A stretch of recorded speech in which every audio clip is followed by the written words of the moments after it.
Kronologi terungkapnya pelecehan 16 mahasiswa FHUI lewat grup chat. Sebanyak 16 orang mahasiswa Universitas Indonesia, UI, diduga melakukan pelecehan terhadap mahasiswi di fakultas tersebut. Dugaan pelecehan ini viral di media sosial, berupa percakapan yang mengarah ke hal pelecehan dalam sebuah grup media sosial. Kasus ini tidak terjadi di tempat gelap, tapi di salah satu kampus paling bergengsi di Indonesia. Dan yang paling mengejutkan, banyak orang sebenarnya sudah tahu, tapi memilih diam. Ada satu hal yang sering kita percayai tanpa pernah benar-benar kita pertanyakan, bahwa tempat belajar adalah tempat yang aman, bahwa kampus adalah ruang di mana manusia bertumbuh tanpa rasa takut. Tapi bagaimana jika di balik dinding yang terlihat kokoh ada sesuatu yang tidak terlihat, sesuatu yang tidak bersuara, namun meninggalkan dampak yang sangat dalam. Ini bukan hanya tentang sebuah kasus. Ini tentang apa yang terjadi ketika seseorang mencoba berbicara di tempat yang seharusnya melindungi. Universitas Indonesia, nama itu membawa harapan. Salah satu institusi pendidikan tinggi paling bergengsi di Indonesia. Tempat lahirnya pemimpin, tempat dibentuknya masa depan, dan di dalamnya Fakultas Hukum Universitas Indonesia, tempat di mana hukum dipelajari, keadilan diajarkan, dan integritas dijunjung tinggi. Namun justru karena itulah, ketika sebuah dugaan muncul dari dalam, pertanyaannya menjadi jauh lebih berat.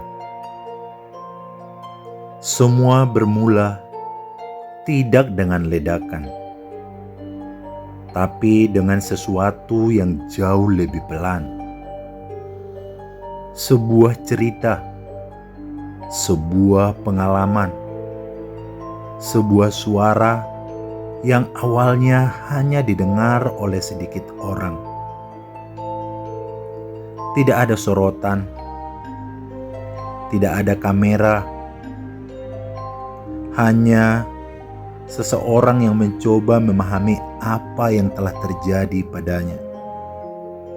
Dan seperti banyak kasus serupa, pertanyaan pertama bukanlah apa yang terjadi, tapi apakah aku akan percaya? Langkah untuk berbicara bukan hanya tentang keberanian, tapi tentang menghadapi kemungkinan bahwa suara itu bisa saja diabaikan. Ketika informasi mulai menyebar, reaksi pun muncul.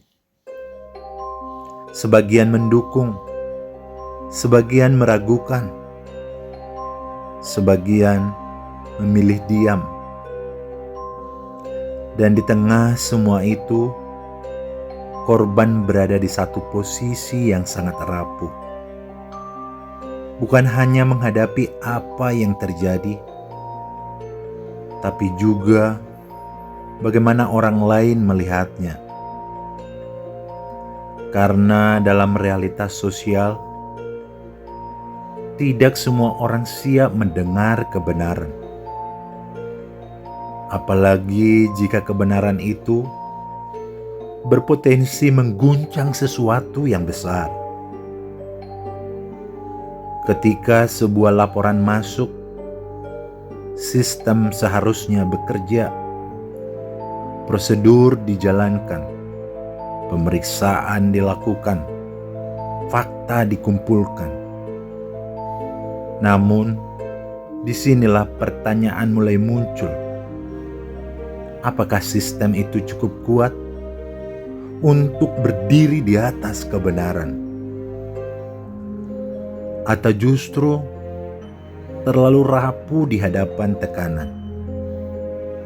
Karena dalam banyak kasus yang diuji bukan hanya fakta, tapi juga keberanian institusi untuk bersikap.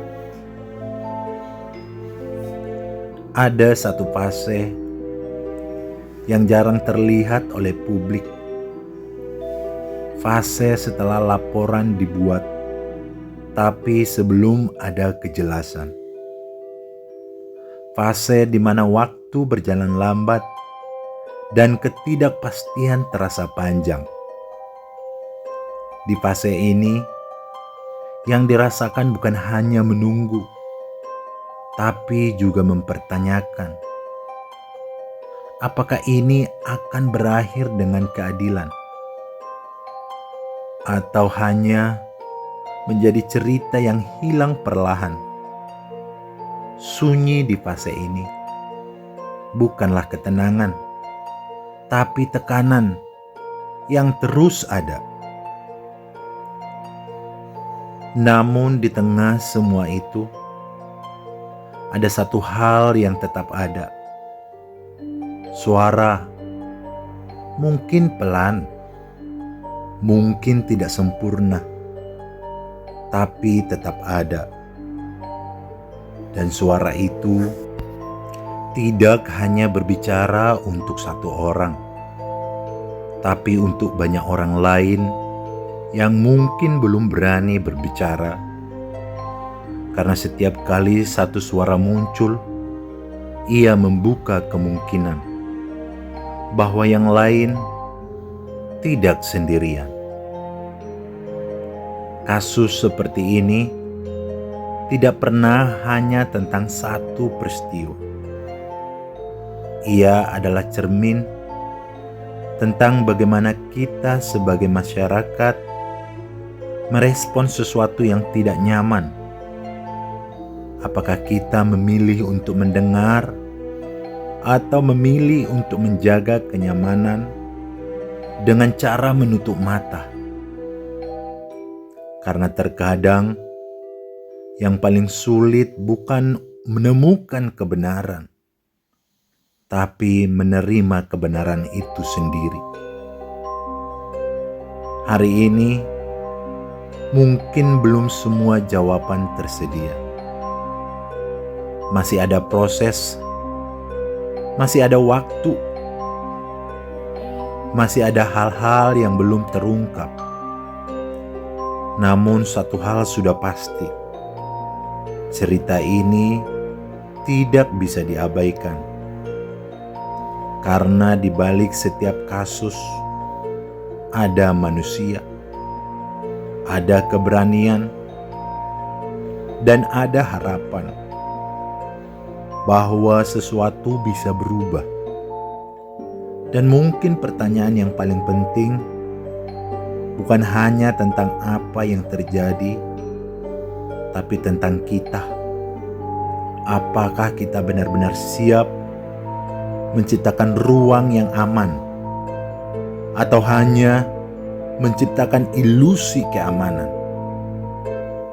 Karena terkadang yang paling sunyi bukanlah tempat tanpa suara, tapi tempat di mana suara itu tidak didengar. Agar saya lebih semangat lagi membuat video berikutnya, jangan lupa subscribe, bunyikan lonceng notifikasinya, like, dan komen bahkan share video ini.